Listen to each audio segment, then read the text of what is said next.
नमस्कार, खबरें अब तक में आपका स्वागत है। मैं हूं आपके साथ पवन शर्मा। खबरें अब तक में आज हम बात करेंगे हाईटेक शहर नोएडा की, दिल्ली के इंदिरा भवन से उठी सियासी चिंगारी की, और आज हम बात करेंगे पश्चिम बंगाल के सबसे बड़े सियासी भूचाल की, और अंत में बात करेंगे लखनऊ में कॉकरोच जनता पार्टी के प्रदर्शन की। लेकिन इन सभी खबरों को विस्तार से जानने से पहले चलिए नजर डालते हैं इस वक्त की हेडलाइंस पर। यूपी को मिली 45 इलेक्ट्रॉनिक्स और 3 हाइड्रोजन बसें, सीएम योगी ने दिखाई हरी झंडी। सुप्रीम कोर्ट से मीनाक्षी नटराजन को झटका, नामांकन रद्द करने के खिलाफ दायर याचिका हुई खारिज। मशहूर शूटर जसपाल राणा का निधन, अस्पताल में चल रहा था इलाज। अमेरिका ईरान के बीच इस वीकेंड पर हो सकता है ऐतिहासिक समझौता, ट्रंप का बड़ा ऐलान। अभ्यर्थियों को 15 मिनट ज्यादा मिलेंगे, 21 जून को नीट परीक्षा को लेकर एनटीए का बड़ा फैसला। नहीं रही थाईलैंड की स्लीपिंग प्रिंसेस, 47 की उम्र में ली आखिरी सांस। अमरनाथ यात्रा की सुरक्षा पर अमित शाह की अध्यक्षता में हुई बैठक, आईबी रॉ चीफ रहे मौजूद। दिल्ली के तुगलकाबाद इलाके में एक बिल्डिंग में लगी भीषण आग, 3 की मौत।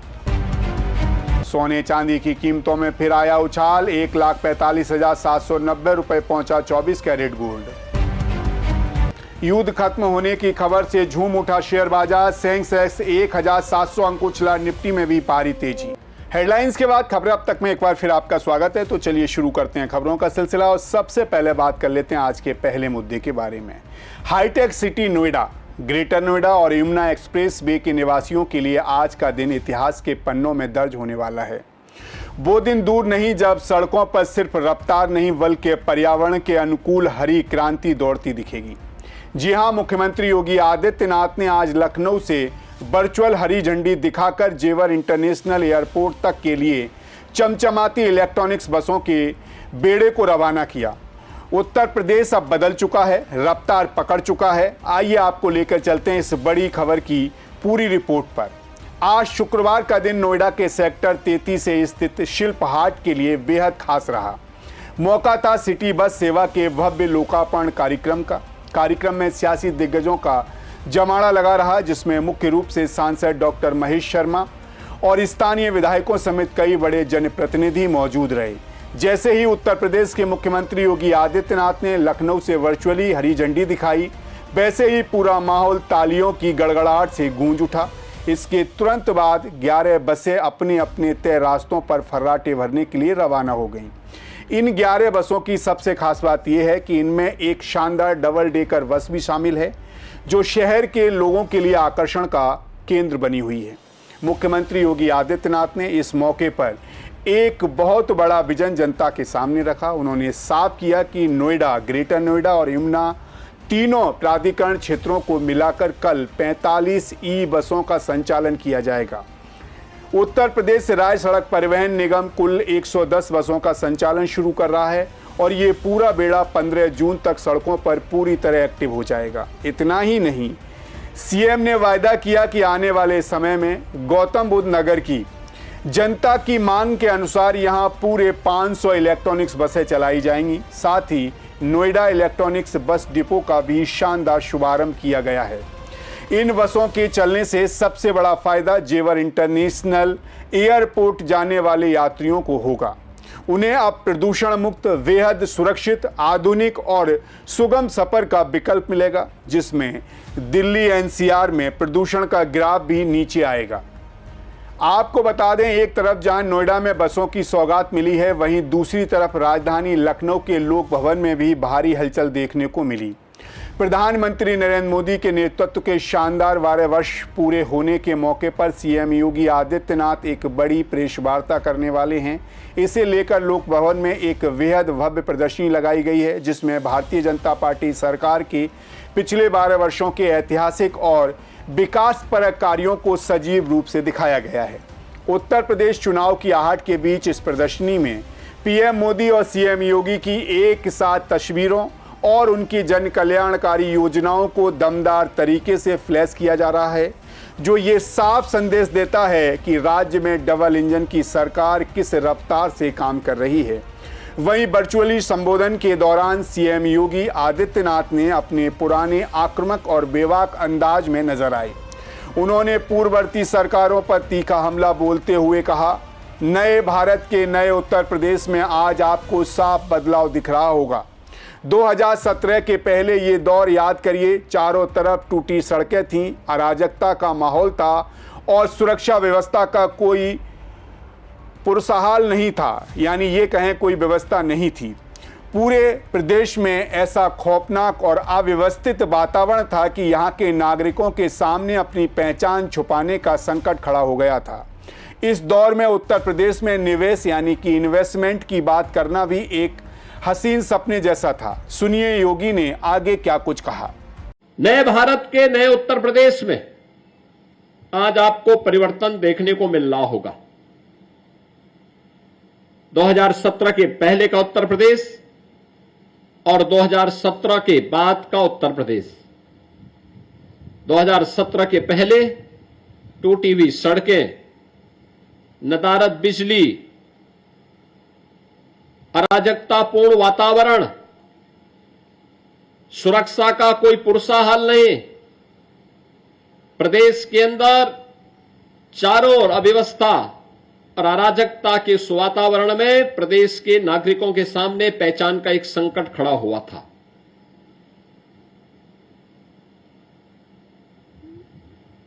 तब निवेश की बात उत्तर प्रदेश के लिए अपने आप में एक दिवा स्वप्न था। 2017 के बाद का Uttar Pradesh world class road connectivity के लिए, एयर कनेक्टिविटी के लिए जाना जाता है। आज आप देख रहे होंगे देश के अंदर सबसे अच्छा रोड नेटवर्क इस समय उत्तर प्रदेश के पास है। 4 लाख किलोमीटर का road network, state highway, highway, expressway, inter state connectivity, ये उत्तर प्रदेश की देश के अंदर सबसे बेहतरीन कनेक्टिविटी में से एक जानी जा रही है। ये परिवर्तन 9 वर्ष के अंदर डबल इंजन की सरकार ने किया। आज यूपी जो अपनी बदहाल सड़कों के लिए 9 वर्ष पहले जाना जाता था, आज वह एक्सप्रेसवे के रूप में अपनी पहचान बनाया है। जो भी व्यक्ति गंगा एक्सप्रेसवे से चल रहा है, मेरठ से प्रयागराज के बीच गंगा एक्सप्रेसवे, हम लोगों ने 2019 के प्रयागराज कुंभ में इसकी घोषणा की थी, कैबिनेट ने इसकी घोषणा की थी। आज जो भी इस एक्सप्रेसवे से चलता है, एक बार उसका एहसास होता है कि क्या ये वही उत्तर प्रदेश है जिस उत्तर प्रदेश में पहले सड़क और गड्ढे का पता नहीं लगता था। Purvanchal expressway, Bundelkhand expressway, Gorakhpur link expressway, Delhi Meerut 12 लेन का एक्सप्रेसवे, या अभी कुछ ही दिनों के बाद लखनऊ कानपुर के बीच में बने हुए लखनऊ कानपुर का एक्सप्रेसवे, जिसका बहुत शीघ्र लोकार्पण होने जा रहा है। ये नए उत्तर प्रदेश की एक नई पहचान बने हैं। वहीं उन्होंने आगे कहा कि 2017 के बाद आज का उत्तर प्रदेश अपनी वर्ल्ड क्लास रोड और एयर कनेक्टिविटी के लिए पूरी दुनिया में जाना जाता है। आज के समय में उत्तर प्रदेश के पास 4 लाख किलोमीटर का एक विशाल और मजबूत रोड नेटवर्क मौजूद है। सीएम ने गवर्नर से कहा कि ये ऐतिहासिक बदलाव बीते 9 वर्षों में सिर्फ और सिर्फ डबल इंजन सरकार की नीतियों के कारण मुमकिन हो पाया है। तो कुल मिलाकर देखा जाए तो उत्तर प्रदेश अब खस्ताहाल सड़कों और पहचान के संकट वाले दौर से बहुत आगे निकल चुका है। जेवर एयरपोर्ट के लिए शुरू हुई ये 45 ई बसें सिर्फ गाड़ियां नहीं, बल्कि ये उत्तर प्रदेश की बदली हुई हाईटेक तस्वीर और सीएम योगी के ग्रीन यूपी क्लीन यूपी के संकल्प का जीता जागता सबूत है। 15 जून तक जब ये सभी बसें सड़कों पर उतरेंगी तो सफ़र करने का मज़ा दुगना हो जाएगा। खैर, बढ़ते हैं अगली खबर की ओर। दिल्ली के इंदिरा भवन से एक ऐसी सियासी चिंगारी उठी जिसने सीधे देश की राजधानी से लेकर सोशल मीडिया तक हलचल मचा दी है। दिल्ली की झुलसाने वाली भीषण गर्मी भी नेताओं और पत्रकारों के जोश को ठंडा कर पाई। मौका था कांग्रेस की एक बेहद हाई प्रोफाइल और इमरजेंसी मीटिंग का, जहां राहुल गांधी ने एक ऐसा बयान दे डाला जिसने पूरी भारतीय जनता पार्टी खेमे में खलबली मचा दी। मोदी ने मरवा दिया। जी हां, राहुल गांधी के इसी जुमले ने आज की सबसे बड़ी हेडलाइन बना दिया है। आखिर बंद कमरे में क्या क्या रणनीति बनी, कैसे राहुल ने चुनाव आयोग पर सीट चोरी के गंभीर आरोप मढ़ दिए, कैसे विपक्ष एक नए महाआंदोलन की तैयारी में है, आइए आपको बताते हैं इस बैठक की एक एक इनसाइड स्टोरी।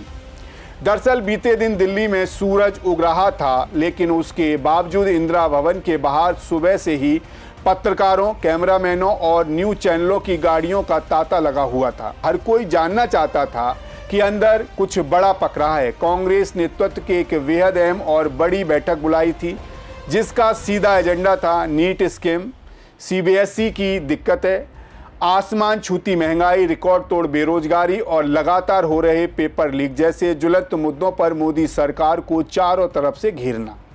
इस मीटिंग की गंभीरता का अंदाजा आप इसी बात से लगा सकते हैं कि इसमें कांग्रेस के अध्यक्ष मल्लिकार्जुन खड़गे खुद मौजूद थे। साथ ही देश भर से कांग्रेस के सभी महासचिव, राज्यों के प्रभारी और सभी प्रदेश कांग्रेस कमेटी के अध्यक्ष इस मंथन में शामिल होने पहुंचे थे। यानी साफ था कि कांग्रेस अब फुल ऑन इलेक्शन और आंदोलन मोड में आ चुकी है। वहीं इस पूरी बैठक में सबसे ज्यादा सुर्खियां बटोरी लोकसभा में विपक्ष के नेता राहुल गांधी की एक तीखी टिप्पणी ने। सूत्रों के हवाले से जो खबर छनकर बाहर आई, उसके मुताबिक राहुल गांधी ने मीटिंग में मोदी सरकार की नीतियों की जमकर धज्जियां उड़ाई। उन्होंने कहा कि आज देश का युवा बेरोजगारी से त्रस्त है, छात्र पेपर लीक की वजह से डिप्रेशन में जा रहे हैं और सरकार की कमजोर विदेश नीतियों के चलते देश में महंगाई इतनी बढ़ गई है कि गरीब तो गरीब छोड़िए, आम नौकर पेशा इंसान भी जीना मुश्किल हो गया है। यहाँ तक कि देश का किसान भी अमेरिका के साथ होने वाले ट्रेड डील को लेकर गहरे तनाव में है।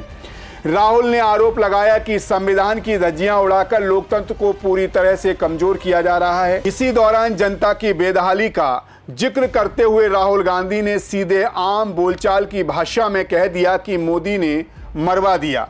दरअसल हमारी आम भाषा में इस मुहावरे का मतलब तब निकलकर सामने आता है जब कोई किसी पर आंख मूंद कर भरोसा करे और बदले में उसे भारी नुकसान या धोखा मिले।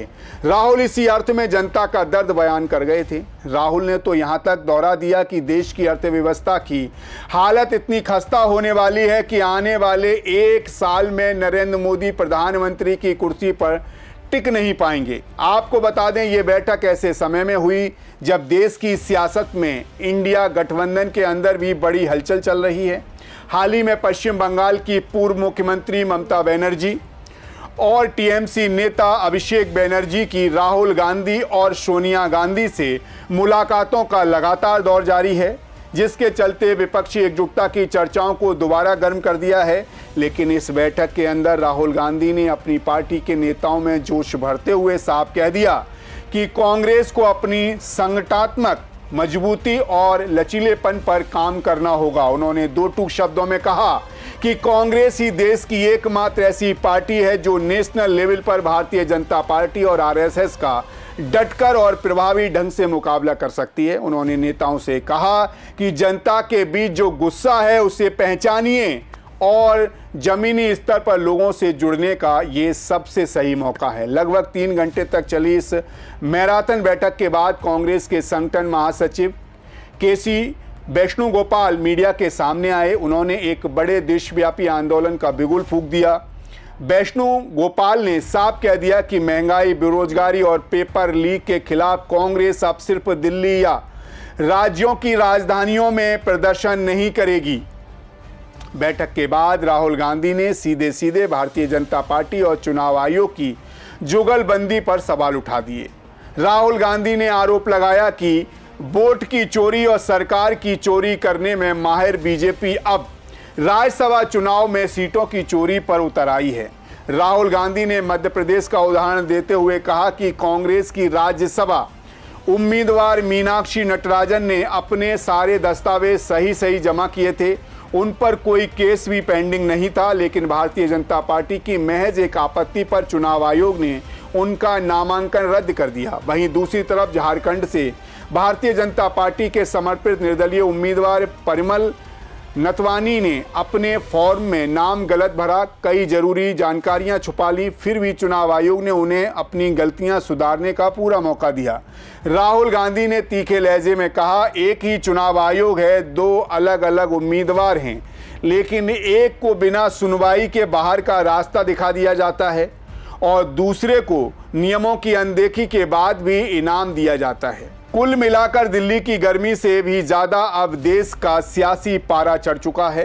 एक तरफ राहुल गांधी का मोदी से मरवा दिया वाला बयान, तो दूसरी तरफ चुनाव आयोग को मैच फिक्सर बताने का ये गंभीर आरोप साफ इशारा कर रहा है कि आने वाले दिन बेहद हंगामेदार होने वाले हैं। ब्लॉक स्तर से लेकर दिल्ली के गलियारों तक कांग्रेस अब सड़कों पर उतरने की कसम खा चुकी है। अब देखना यह होगा कि कांग्रेस के इस तीखे वार पर भारतीय जनता पार्टी पलटवार में क्या नया तीर छोड़ती है। खैर, इसी के साथ खबरें अब तक में बढ़ते हैं अगले मुद्दे की तरफ। उस वक्त भारतीय राजनीति के इतिहास का सबसे बड़ा भूचाल पश्चिम बंगाल से आ रहा है। जी हां, बंगाल का वो गढ़ जहां कभी ममता बनर्जी की मर्जी के बिना पत्ता भी नहीं हिला करते थे, आज वहां दीदी का पूरा सियासी साम्राज्य ताश के पत्तों की तरह ढह गया है। सत्ता से बाहर होते ही ऑल इंडिया तृणमूल कांग्रेस यानी कि टीएमसी में वो गदर मचा कि पूरी पार्टी भीतर से फट चुकी है। विधायक बागी हैं, सांसद बागी हैं, सब सब दीदी का हाथ छोड़कर भाग रहे हैं। लेकिन इस महाविनाश के बीच जहां बंगाली सिपाहदार साथ छोड़ गए, वहीं ममता के पीछे ढाल बनकर खड़े हो गए दो बिहारी बाबू। कौन है ये नेता, जैसे टीएमसी में इतनी बड़ी डकैती हो गई हो? आइए आपको बताते हैं बंगाल के इस सियासी ड्रामे की इनसाइड स्टोरी। पश्चिम बंगाल की सियासत में लगभग 1.5 दशक तक छात्र राज करने वाली ममता बनर्जी के बुरे दिन इतनी जल्दी शुरू हो जाएंगे, इसकी कल्पना शायद किसी ने की हो। जैसे ही बंगाल की सत्ता से दीदी बेदखल हुई, पार्टी के भीतर बगावत और बिखराव का ऐसा ज्वालामुखी फटा कि सब कुछ तबाह होने की कगार पर आ गया। पार्टी के कुल 80 विधायकों में से 60 विधायकों ने एक साथ ममता बनर्जी के खिलाफ बगावत का झंडा बुलंद कर दिया। इन 60 बागी विधायकों ने ममता बनर्जी को ठेंगा दिखाते हुए त्रम्बव्रत बनर्जी के अपना नया नेता मान लिया। हालात तो ये हो चुके हैं कि रिश्वत बनर्जी अब पश्चिम बंगाल विधानसभा में नेता प्रतिपक्ष की कुर्सी पर भी काबिज हो गए। वहीं दीदी अपनी ही पार्टी के विधायकों को असहाय होकर देखती रह गईं। आपको बता दें, विधायकों के विद्रोह की आग अभी ठंडी नहीं हुई थी कि टीएमसी के सांसदों ने ममता बनर्जी को बीच मझधार में छोड़ने का मन बना लिया। टीएमसी के कुल 28 लोकसभा सांसदों में से 20 सांसदों ने बगावत का रास्ता चुन लिया। इनमें से 19 सांसदों ने तो बगावत को ऑन पेपर लाते हुए 18 मई को सीधे लोकसभा स्पीकर ओम बिरला को एक चिट्ठी भेज दी है। इस चिट्ठी में साफ साफ मांग की गई है कि सदन में उनके बैठने की व्यवस्था अलग की जाए और इन बागी सांसदों ने केंद्र की एनडीए सरकार को अपना समर्थन देने का भी बड़ा फैसला कर लिया है। वहीं इस बगावती चिट्ठी पर दस्तक करने वाले नामों को सुनकर किसी के भी पैरों के तले जमीन खिसक जाएगी। इसमें ममता बनर्जी के बेहद करीबी माने जाने वाले चेहरे शामिल हैं, जैसे काकोली घोष, दस्तीदार शताब्दी राय, बापी हल्दर, डॉक्टर शर्मिला सरकार, प्रसून बंदोपाध्याय, जगदीश वर्मा, बसुनिया, अमित कुमार मल, अरूप चक्रवर्ती, रचना बनर्जी, सोनी घोष, खलीलुर रहमान, अबू तारिक खान, पूर्व क्रिकेटर यूसुफ खान, मैताली वेग, माला राय, कालिप शोरकर, बंगाली सुपरस्टार दीपक अधिकारी और जून मालिया। कुल मिलाकर 20 सांसदों के बागी होने की खबर है, जिसमें से 19 के नाम सार्वजनिक हो चुके हैं और एक नाम पर सस्पेंस बरकरार है। आपको बता दें, केवल लोकसभा ही नहीं बल्कि राज्यसभा में भी दीदी को तगड़ा झटका लगा है। ममता बनर्जी के बेहद वफादार माने जाने वाले शुवेंदु शेखर राय, सुष्मिता देव और प्रकाश सिंह बाडिक जैसे दिग्गज नेताओं ने राज्यसभा संसद पद से इस्तीफा दे दिए हैं और पार्टी को बाय बाय कह दिया है। यहां तक कि दीदी के राइट हैंड और संकट मोचक कहे जाने वाले कल्याण बनर्जी ने भी बगावती तेवर अपनाते हुए पार्टी छोड़ने के साफ संकेत दे दिए हैं। जाहिर है, ममता बनर्जी की राजनीति हमेशा बंगाली अस्मिता और बाहरी बनाम बंगाली के इर्द गिर्द घूमती रही। लेकिन इस संकट की घड़ी में कुदरत का करिश्मा देखिए कि जिन बंगाली नेताओं को ममता ने फर्श से उठाकर अर्श पर बिठाया, वे अब संकट आते ही भाग खड़े हुए। लेकिन ऐसे बुरे वक्त में ममता बनर्जी के पीछे चट्टान की तरह सिर्फ 2 ही बिहारी बाबू खड़े नजर आ रहे हैं, और ये 2 कद्दावर नाम है शत्रुघ्न सिन्हा, कीर्ति आजाद। जी हाँ, ये दोनों ही नेता किसी जमाने में बीजेपी का बहुत बड़ा और कद्दावर नेता हुआ करते थे। दोनों बीजेपी से कांग्रेस में गए और फिर वहां से ममता बनर्जी की नाव पर सवार हो गए। कीर्ति आजाद साल 2021 में टीएमसी में आए थे और फिलहाल वर्धमान दुर्गापुर सीट से सांसद हैं। वहीं शत्रुघ्न सिन्हा 2022 में दीदी का दामन थामा था और वो इस समय आसनसोल से सांसद है। ममता बनर्जी ने इन दोनों गैर बंगाली नेताओं को न सिर्फ दिल से अपनाया, बल्कि इन्हें सांसद बनाकर देश की सबसे बड़ी पंचायत में भेजा और कीर्ति आजाद को तो पार्टी का राष्ट्रीय प्रवक्ता तक बना दिया। आज इन दोनों नेताओं ने ममता के इस भरोसे का कर्ज पूरी ईमानदारी से चुकाया है। दरअसल इस सियासी बवंडर के बीच शत्रुघ्न सिन्हा और कीर्ति आजाद ने पूरी तरह से साफ कर दिया है कि दुनिया इधर की उधर हो जाए, लेकिन वे ममता बनर्जी के साथ किसी भी कीमत पर गद्दारी या विश्वासघात नहीं करेंगे। वहीं दूसरी तरफ कीर्ति आजाद ने न सिर्फ ममता बनर्जी के प्रति वफादारी जताई, बल्कि बगावत करने वाले नेताओं के खिलाफ सीधा मोर्चा खोल दिया है। उन्होंने एक कड़क प्रेस कॉन्फ्रेंस करते हुए बागियों को ललकारा और कहा, पार्टी के टिकट पर जीतकर पार्टी से ही गद्दारी बर्दाश्त नहीं की जाएगी। इतना ही नहीं, खबर तो यहां तक है कि कीर्ति आजाद इस बिखराव को रोकने के लिए खुद डैमेज कंट्रोल में जुट गए हैं। वे बागी खेमे के सांसदों को समझाने बुझाने की कोशिश कर रहे हैं और इसी सिलसिले में उन्होंने बागी हुए साइनी घोष को भी फोन मिलाकर मनाने की कोशिश की। बिहार के इन दोनों शेरों ने यह साबित कर दिया कि बगावत की आंधी चाहे कितनी भी तेज हो, वे ममता बनर्जी के नेतृत्व के प्रति वफादार रहेंगे और आखिरी सांस तक उनके साथ खड़े रहेंगे। तो देखा आपने, इसे कहते हैं राजनीति की असली बिसात। तो दीदी कल तक पूरे बंगाल पर राज करती थी, आज उनकी ही पार्टी के सांसद और विधायक पाला बदलकर एनडीए के पाले में जाने को बेताब बैठे हैं। लेकिन इस महासंकट में भी बिहार के लाल ने जो वफादारी दिखाई है, उसने सबका दिल जीत लिया है। अब देखना ये काफ़ी दिलचस्प होगा कि 19 लोकसभा सांसदों की इस चिट्ठी के बाद लोकसभा स्पीकर ओम बिरला क्या फैसला लेते हैं। क्या ममता बनर्जी अपनी पार्टी को पूरी तरह से खत्म होने से बचा पाएंगी या फिर टीएमसी का नामो निशान मिट जाएगा। खैर, जाते जाते आपको आज के एक और अहम मुद्दे से रूबरू करा देते हैं। लखनऊ का इको गार्डन आज युवाओं के आक्रोश का गवाह बना, जहां नीट पेपर लीक और परीक्षाओं में हुई धांधली के खिलाफ एक ऐसा अनोखा और जबरदस्त प्रदर्शन हुआ जिसने सीधे दिल्ली तक सत्ता के गलियारों को हिला कर रख दिया। देश के युवाओं के भविष्य के साथ जो खिलवाड़ हो रहा है, उसके खिलाफ आज कॉकरोच जनता पार्टी के बैनर तले हजारों छात्र सड़कों पर उतर आए। ये गुस्सा है, ये आर पार की लड़ाई है, पुलिस का पहरा, रैपिड एक्स फोर्स की तैनाती, लेकिन छात्रों का हौसला डिगा नहीं पाई।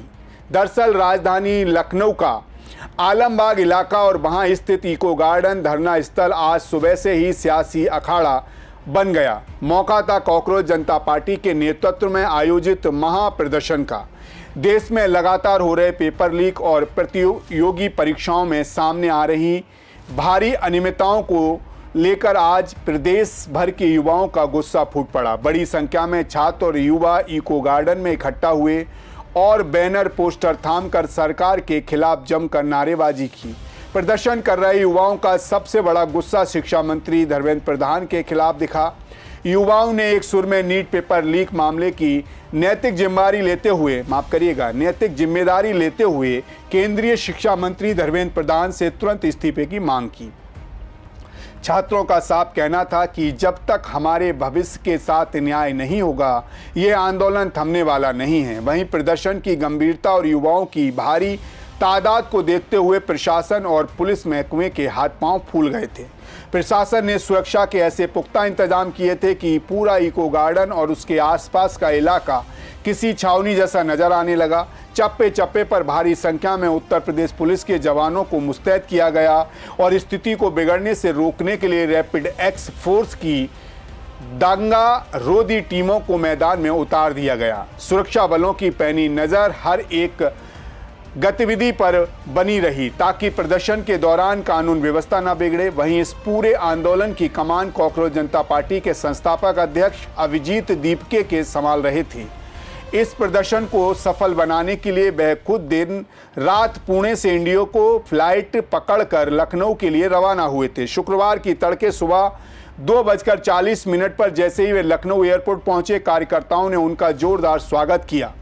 लखनऊ की सरजमी पर कदम रखते ही अभिजीत दीपके ने साफ कर दिया कि हमारा ये आंदोलन पूरी तरह से लोकतांत्रिक और शांतिपूर्ण है और हम छात्रों के हक के लिए आखिरी दम तक लड़ेंगे। दरअसल पहले ऐसी खबरें आ रही थी कि लखनऊ पुलिस ने सुरक्षा कारणों का हवाला देते हुए कॉकरोच जनता पार्टी के इस प्रदर्शन और पर इजाज़त देने से साफ इनकार कर दिया है, लेकिन सीजेपी के अध्यक्ष अभिजीत दीपके ने हार नहीं मानी। उन्होंने पहले ही ऐलान कर दिया था कि वे खुद स्थानीय पुलिस अधिकारियों के पास जाएंगे और शांतिपूर्ण प्रदर्शन की अपील करेंगे। उन्होंने दलील दी थी कि इससे पहले दिल्ली के जंतर मंतर और पुणे में भी नीट पेपर लीक के खिलाफ पूरी तरह से शांतिपूर्ण तरीके से विरोध जताया गया था, जहां एक भी तिनका नहीं टूटा। आखिर पुलिस को युवाओं के तर्क और जज्बे के आगे झुकना पड़ता है और आलमबाग थाना क्षेत्र के इको गार्डन धरना स्थल पर प्रदर्शन की आधिकारिक अनुमति मिल गई है। देखा जाए तो देश का युवा अब आगे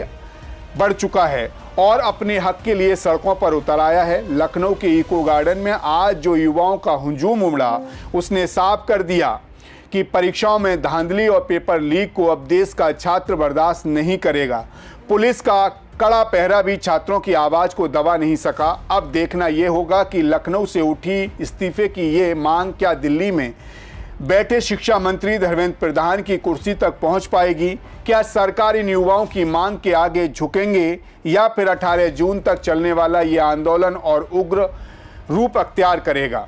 देखा जाए तो उत्तर प्रदेश में रफ्तार और विकास की नई क्रांति से लेकर दिल्ली बंगाल के सियासी घमासान तक और लखनऊ में कॉकरोच जनता पार्टी के प्रदर्शन से ये साफ कर दिया कि आने वाले दिन बेहद हंगामेदार होने वाले हैं। एक तरफ जहां जनता को जेवर एयरपोर्ट के लिए चमचमाती ई बसों की सौगात मिली है, वहीं दूसरी तरफ बिजली विभाग के भीतर सुलगता ये ज्वालामुखी और विपक्ष का देशव्यापी आंदोलन आने वाले वक्त में क्या नया मोड़ लेकर आता है, इस पर हमारी पैनी नज़र लगातार बनी रहेगी।